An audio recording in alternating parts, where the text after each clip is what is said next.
জাতীয় ঐকমত্য কমিশনের বৈঠকের সময় হঠাৎ করে ফায়ার অ্যালার্ম বেজে ওঠায় সভা সাময়িক স্থগিত করা হয়।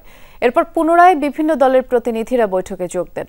এর কিছুক্ষণ আগে 4টি সংস্থার নিয়োগ ইস্যুতে বৈঠক থেকে ওয়াকআউট করে বিএনপি। রাজনৈতিক দলগুলোর সাথে ঐকমত্য কমিশনের দ্বিতীয় দফার এই 20তম দিনের মতো আলোচনা শুরু হয় সকালে। আলোচনার বিষয়বস্তু সরকারি কর্ম কমিশন, দুদক, মহা হিসাব নিরীক্ষক, নিয়ন্ত্রক, ন্যায়পাল নিয়োগের বিধান।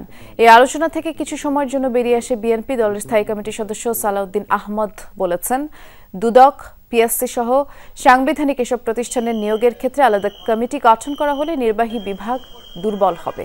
আর নির্বাহী বিভাগ দুর্বল করার চেষ্টা চলছে বলে অভিযোগ তুলে তিনি জানান, এমনটা হলে সরকারের কাছে জনগণের যেই প্রত্যাশা সেটি পূরণ হবে না। তবে পরবর্তী আলোচনায় সংসদে নারী প্রতিনিধিত্বের বিষয়ে অংশ নিতে সভায় যোগ দেন দলটির প্রতিনিধিরা। আলোচনার শুরুতে কমিশনের সহসভাপতি অধ্যাপক আলী রিয়াজ জানিয়েছেন, আজকের মধ্যে জুলাই সনদের খসড়া রাজনৈতিক দলগুলোর কাছে পাঠানো হবে।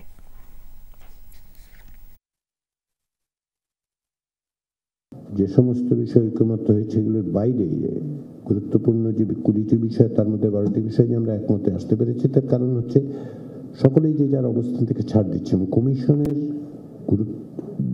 অবস্থানটা হচ্ছে এগুলি গুরুত্ব বিবেচনা করে আমরা যেন এক জায়গায় আসতে পারি। জাতীয় ঐকমত্য কমিশনের বৈঠক থেকে কিছু সময়ের জন্য ওয়াকআউট করেছে, দেশে যাতে আর কখনো স্বৈরতন্ত্রের উদ্ভব না হয়, ফ্যাসিবাদের উৎপত্তি না হয়, সেই লক্ষ্যে ঐকমত্য প্রতিষ্ঠার চেষ্টা চলছে। তার মধ্যে আমরা সর্বোচ্চ সহযোগিতা করে যাচ্ছি। ফরেন সার্ভিস একাডেমিতে আমাদের সহকর্মী ফয়সাল মাহমুদ খোঁজ খবর রাখছেন। আমরা একটু বিস্তারিত তার কাছ থেকে জানবার চেষ্টা করব কিছু ইস্যুর বিষয়ে। ফয়সাল, আমরা যেমনটি দর্শকদের জানাচ্ছিলাম যে বিএনপি ওয়াকআউট করে আলোচনার যে বিষয়বস্তু সরকারি কর্ম কমিশন, দুদক, মহা হিসাব নিরীক্ষক, নিয়ন্ত্রক, ন্যায়পাল নিয়োগের বিধান, এই আলোচনা থেকে বিএনপি ওয়াকআউট করেছে, সেটির ব্যাপারে তাদের নেতৃবৃন্দ কোনো ব্যাখ্যা দিয়েছে কি? আর এইটা ওইটা না, কাপড় ধোয়ার একটাই সলিউশন, চাকা অনেক ওয়ান।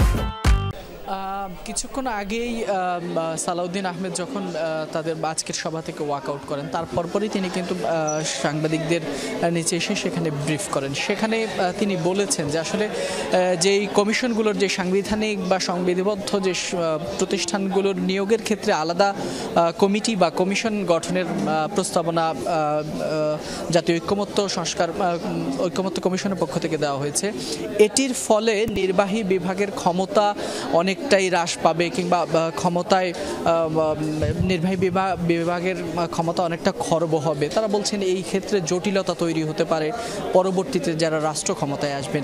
সেই কারণেই মূলত তারা এই সাংবিধানিক যে প্রতিষ্ঠানগুলো রয়েছে সেই সকল প্রতিষ্ঠানের নিয়োগের ক্ষেত্রে আলাদা কমিটির বিরোধিতা করছে।